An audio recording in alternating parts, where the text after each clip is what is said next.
Right. Is this thing on? Okay. Uh let's see where we're gonna start today. All right, so I'm back. I want to talk about um, Will Smith and Martin Scorsese's comments today. Um, I don't know how the stream went last week. I don't know if I particularly liked it, but I'm going to try it again. So, um, let's start off with the Joker. That's where we left it last week. Uh, I've been thinking about it a lot in the last few weeks, and I do not know if I like it as much as I did when I first watched it. So I think I gave it like a 7 out of the 10 last time. But the more I think about it, I wonder if the film was actually about anything. Um, I, I you think about it more and more, and it is the film is there's nice cinematography, nice acting, and Warner Brothers and Todd Phillips keeps telling us that the movie is about something, but I'm not actually sure that it is. You know, it's supposed to be about society. It's supposed to be about a class war. Um, I really think people are sort of striving for these things to be the next Dark Knight, and I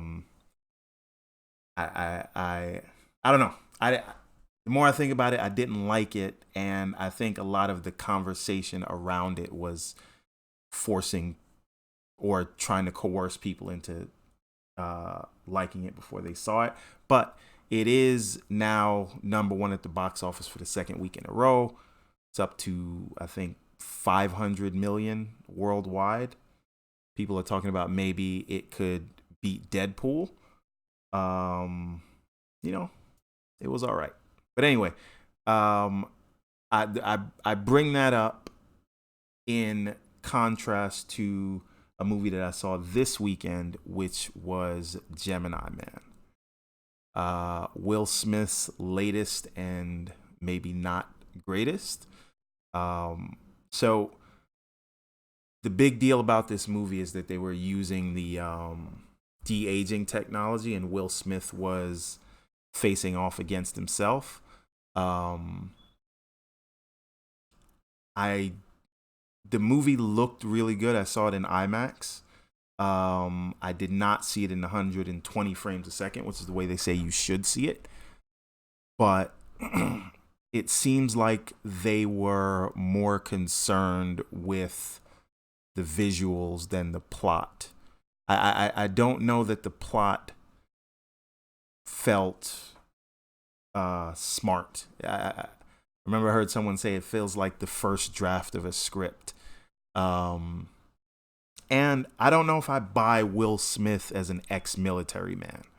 I buy him as a cop.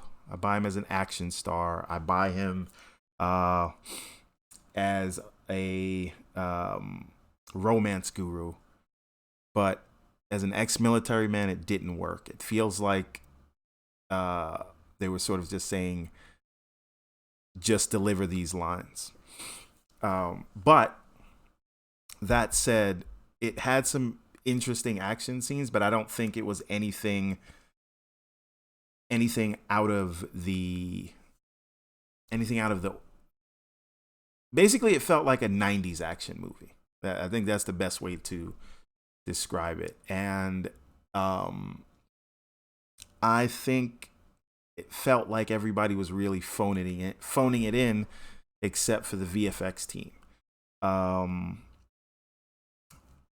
but I digress. My real question in seeing this, because I made me wonder, is So Will Smith seemed to have been going through sort of a renaissance, like what people would call the McConaissance when Matthew McConaughey was on a roll. You know, he just did Aladdin that did $1 billion. Did he his meteor was rising again. And my question is, this thing only came in third place at the box office this weekend. It had a over $100 million budget and it only made $20 million. Joker on its second week beat it, and the Addams Family beat it. So this thing it's going to be a flop for the studio, and I think it has like a 26% on Rotten Tomatoes. So critics didn't like it, audience didn't want to go see it. And Will Smith's next movie is Bad Boys 3. And nothing about that says to me that it is going to do well. So I guess my question becomes, could Will Smith's renaissance be over before it starts? Because I feel like he may have two not good movies in a row, and I don't know how you. I think that's going to slow down his momentum, which is interesting because I really thought he was going through a similar thing that we see Keanu Reeves going through now. You know, he was in Toy Story 4. Everybody loves John Wick 3. They have The Matrix 4 coming out. But I don't know. I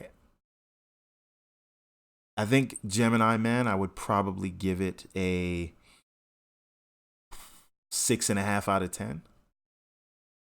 I'm rooting for you, Will Smith. But yeah, I don't know where that goes. That said, I'm trying to make these things quick, so if I'm moving fast, bear with me. Now, Martin Scorsese. It seems to me that not it seems to me. He had some comments recently where he was sort of going after Marvel movies, calling them. He said they're not cinema.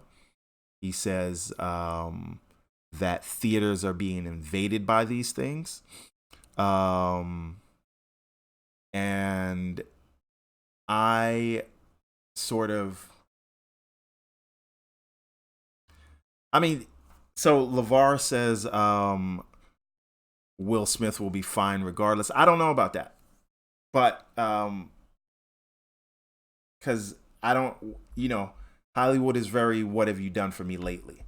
Now, Yasin Yassar, I'm sorry if I'm butchering your name, but he says he's watching from Syria. I think things might be rough over there right now. Thanks, Trump. Sorry. But LeVar says Will Smith is deep in the Illuminati. So anyways, Martin Scorsese apparently hates Marvel movies. And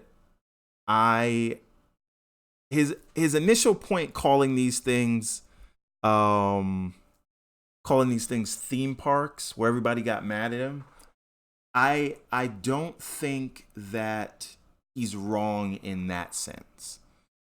I think these movies are theme park rides, but I think that's a good thing because I'll tell you right now what I don't think Scorsese is taking into account is that the movie watching habits have changed, right? I don't think he is looking at, oh, Courtney, what's happening? I don't think he's looking at the fact that people have amazing surround home theater setups. It's nothing. You can spend $300 now and get a 60-inch TV, right? You can get a sound bar and have in your home sort of, movie quality sounds. And I would argue that if you're watching a Scorsese movie, you may not want to be around a big crowd because you want to hear what's happening. Now, I'll tell you myself personally, when I go and I watch a Marvel movie or a Jurassic Park movie or a Fast and the Furious, those are the movies I want to see in the theater, right? So why? Because you want to see that with the crowd. You want to see those characters or dinosaurs larger than life. But when I'm looking at a character study, I don't want people around me screaming. I don't want people, I don't want that conversation. I want everyone to shut up so that I can take in whatever the high art that is trying to be delivered to me. And that's not just Martin Scorsese films. That's all of, the normally Oscar nominated films. But I say that to say, where is the best place for everyone around you to shut up and not be on their phones and not rummaging through chips or having conversation? That's in your house. So I would argue that the kind of movie that people aren't going to see these days should be seen at home. And that's where the companies like Netflix come in. That's where Amazon comes in. That's where maybe that's where HBO comes in, right? Because those are where you can do deep character studies. Whoa, hold on. So, see, now I'm getting derailed. LeVar says that quiet as kept, all Martin Scorsese films aren't cinematic masterpieces. Don't disrespect Scorsese, man. It's not. It's. I mean, I think what he is saying on its face is not wrong, although he's not saying it eloquently. And I don't think he should look at it as a problem, because we can look at his movie that's coming out to Netflix, The Irishman. This movie has something like $150 million budget, and no studio would touch it because you can't really guarantee a return on investment that way. Now, you can't really blame a studio for that. A studio is saying, look, a movie is if we're gonna give a movie that kind of budget, then we need a return on investment, and the only way we can guarantee something with $150-200 million budget is if somebody's wearing tights, right? So I think what's happening is the mid-level budget movie has gone away. So if you can make a movie for under $30 million, then great, we'll put it in the theater. But if you need $50-80 million, that's not a sure thing, again, unless it's a superhero movie. And is Martin Scorsese's problem with Marvel, or is it with the theater going audience in general? Because at the end of the day, like I was saying earlier, people aren't going out to see those movies. And there are only 3 Marvel movies a year, and next year there's only 2. Meanwhile, there are 2,500 other movies that get released every year. How is this an invasion on the theater? And the other, and yes, times do change, says LeVar, and I agree. And here is how times change it.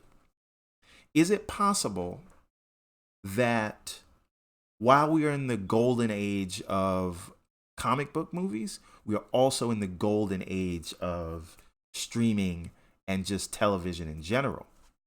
So if what you're interested in is character studies, maybe the better place to do it is Netflix or an Amazon or an HBO, where you can tell human stories that have time to marinate, right? And do real deep character studies that aren't confined to 90 minutes to 3 hours. Where people can sit at home and really take in those things. Because, if you think of shows like Game of Thrones, Breaking Bad, Mad Men.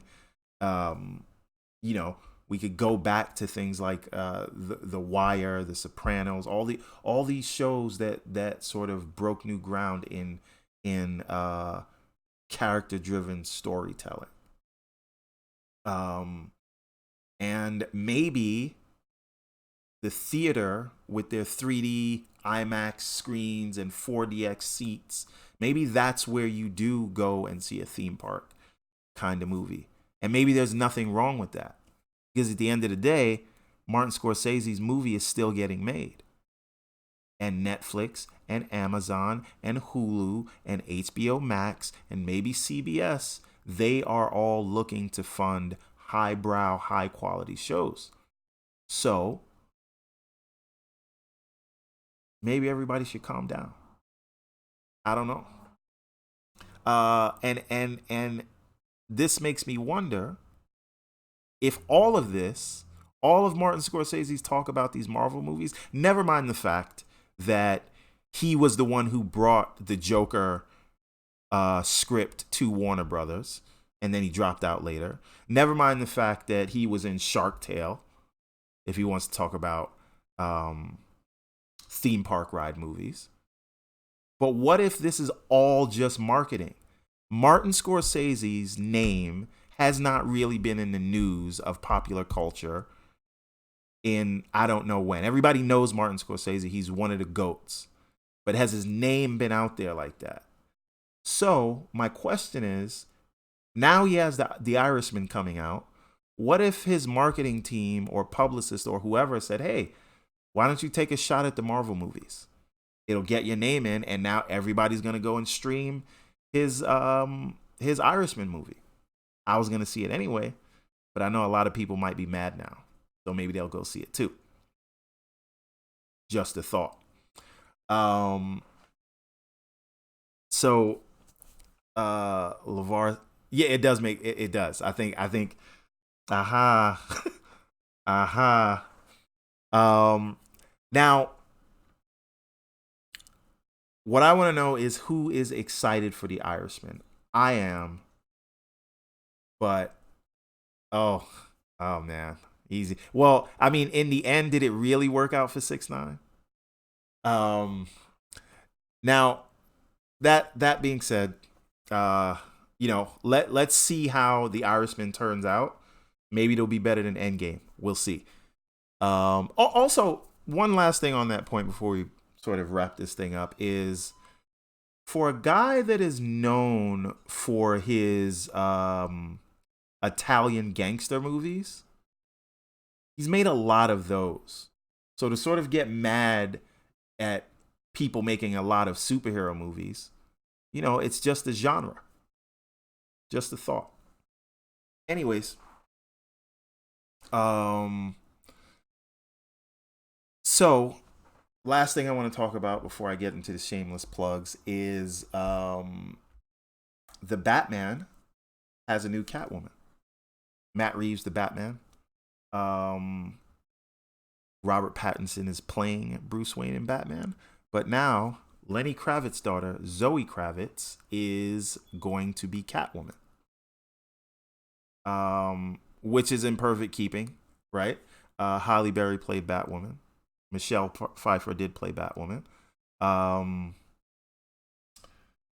And the late great Eartha Kitt was the first portrayal of Catwoman on screen. So I think it can work. We'll see what's going on. And remember, Jeffrey Wright is playing Commissioner Gordon, which would also mean that Batgirl, if they bring her in, is also going to be a woman of color. So Gotham is it's getting degentrified. So who would have thought, right? Yeah. So that is that. I'm interested. Some people say they wanted Janelle Monáe for that part, but I'll take Zoe Kravitz. Does Zoe Kravitz though have the because she always sort of plays reserved characters? Does she have the personality for that Catwoman energy. I don't know, but we'll see. I like her as an actress, but I don't know if she got that Catwoman energy. So that's really it for the movie news and stuff. But what I wanted to show you guys some things. I just got some new prints of my comic. Right? You guys can go and get this on Comixology if you want it in digital, or you can get it in how much was she in Mad Max though? Or you can go to everbornstore.com and sort of pick it up there. And we have some variant covers coming, and we may have a big announcement coming soon. We'll talk about that when we can talk about it. But check out Everborn Prince of Arcadia. It is Game of Thrones meets X-Men. It is written by me. It is drawn by Francis Martellino. Very big stuff there. Now, I wanted to share with you guys some artwork from issue 2. Which is in production now. So check this out. Let me know what you think. This is one of the opening pages. Kind of gets you caught up on what's happening in the world. Big stuff.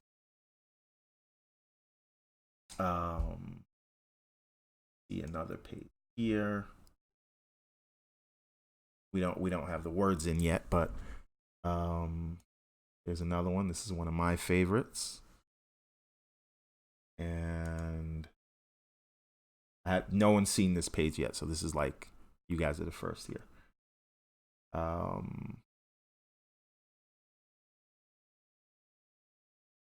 Big stuff.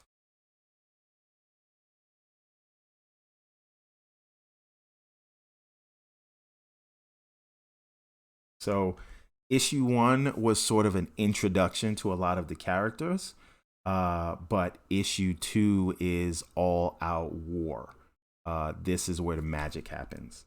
I think you guys are going to be very pleased with this issue. You can see this one here if it loads. Love this page.